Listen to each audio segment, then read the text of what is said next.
Muy buenas noches, me presento, mi nombre es Dayana Lizeth Zorrilla Cabrera, pertenezco al SECA de la ciudad de Neiva y para la continuación de la unidad 1, tarea 2, identificar la diversidad microbiana del suelo y su relación con la planta, voy a explicar los puntos concernientes a esta actividad.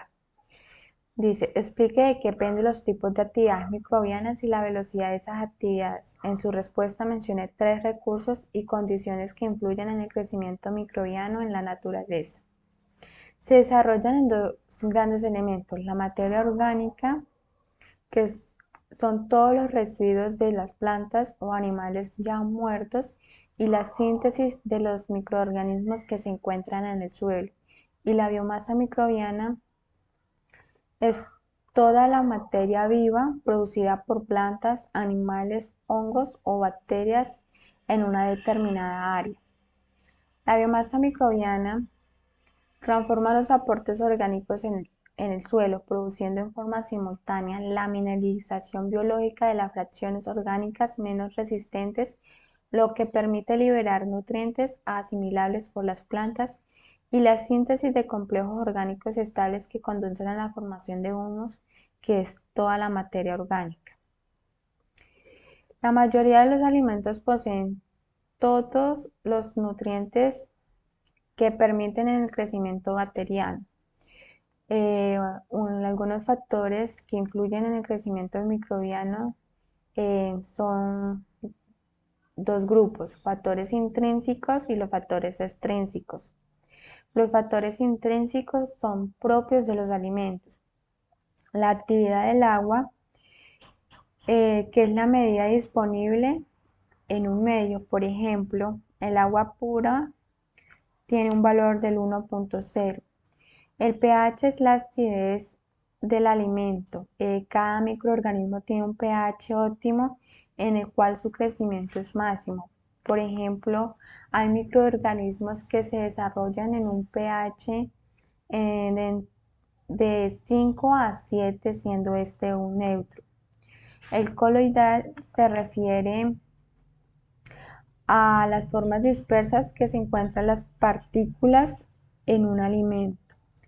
Los nutrientes, pues la disponibilidad y la cantidad pues, de nutrientes que permiten el crecimiento de los microorganismos. Los factores extrínsecos son los factores externos al alimento. La temperatura, en la cual cada organismo tiene un valor óptimo para su crecimiento. Por ejemplo, hay microorganismos que se desarrollan a altas o bajas temperaturas, por ejemplo los ambientales, los mesófilos y los psicotróficos. La humedad relativa es la cantidad de humedad que se encuentra en el aire. La atmosférica se refiere a las condiciones físicas y químicas del lugar donde se encuentran creciendo los microorganismos. El envasado determina las características del ambiente que se encuentra guardado el alimento. ¿En qué consiste una comunidad microbiana? Es un conjunto integrado de poblaciones microbianas que están presentes e interactúan dentro de un lugar determinado, lugar llamado hábitat, ya sea terrestre, acuático o aéreo. ¿Por qué se da la competencia entre microorganismos en el suelo y por qué favorece cooperar? Muchos de los microorganismos compiten por espacio y por los nutrientes de una forma simultánea, pues de los mismos recursos por dos o más poblaciones microbianas. Este modo de acción es común entre bacterias y hongos. Es importante su cooperación porque muchos de los microorganismos que se encuentran en el suelo son los solubilizadores de nutrientes, lo que permite pues el crecimiento vegetal.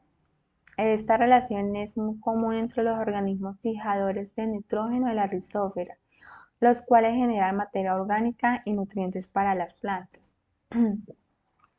De acuerdo con la explicación que se encuentra en la página 151 de Madega 2015, realice manualmente un dibujo de una curva de crecimiento bacteriano y explique con sus palabras cada una de las fases del ciclo de crecimiento. Existen cuatro fases, que es la fase de adaptación, en la cual se adaptan las condiciones de crecimiento de las bacterias. La fase exponencial, que es el periodo de la curva de crecimiento en la cual los microorganismos crecen espontáneamente. Es decir, que cada vez que pasa un tiempo de generación, la población se duplica. La fase estacionaria es el periodo de crecimiento nulo, es decir, lo que creció en la fase exponencial sigue siendo igual, ni aumenta ni disminuye. Y finalmente pues tenemos la fase de la muerte celular, que en esta fase pues las condiciones prevalecientes no pueden sostener más el crecimiento y el número de células que mueren pues supera a las que se han formado. De acuerdo a la lectura del artículo del 2022, el cual se encuentra en la guía de actividades, existen principalmente cuatro mecanismos por los cuales los microorganismos pueden beneficiar a las plantas y el impacto del cambio climático sobre el crecimiento de las plantas. Realicé un mapa conceptual donde expliqué estos mecanismos. Fue un estudio realizado con algunos microorganismos que fueron beneficiosos para las plantas cuando se producen los cambios climáticos. Muchos de estos microorganismos mitigan los efectos del cambio global en las plantas y pueden estimular el crecimiento y mejorar la resistencia de ellas. En la modificación física del medio ambiente se hizo un estudio con la glomalina EPS y las biopelículas de hongo y bacterias que mejoran la estabilidad de la agregación del suelo y aumentaron la humedad en la rizófera. Las biomoléculas bacterianas redujeron la absorción y la acumulación de arsénico en los tejidos de las plantas y mejoró el crecimiento de ellas. En la secreción de fitohormonas, las auxinas de rizobios promovieron la producción de rubisco y osmolistos de bajo peso molecular, lo que aumentó la tolerancia a la sequía y promovió el crecimiento de raíces adventicias para contrarrestar las inundaciones. El ácido acícico bacteriano mejoró los niveles de prolina y los pigmentos fotosintéticos y fotoprotectores, lo que redujo la pérdida de agua durante la sequía. Modificación de la expresión génica de la planta. Los compuestos orgánicos volátiles bacterianos desencadenaron resistencia sistémica inducida contra un patógeno. Las bacterias mejoran la expresión del ARN mensajero de varias enzimas depuradoras del ROSE, que son microorganismos de oxígeno, y mejoran la fotoquímica del pSH y la tolerancia de las plantas al déficit del agua, la salinidad y la toxicidad de materias pesadas. La adquisición de nutrientes vegetales.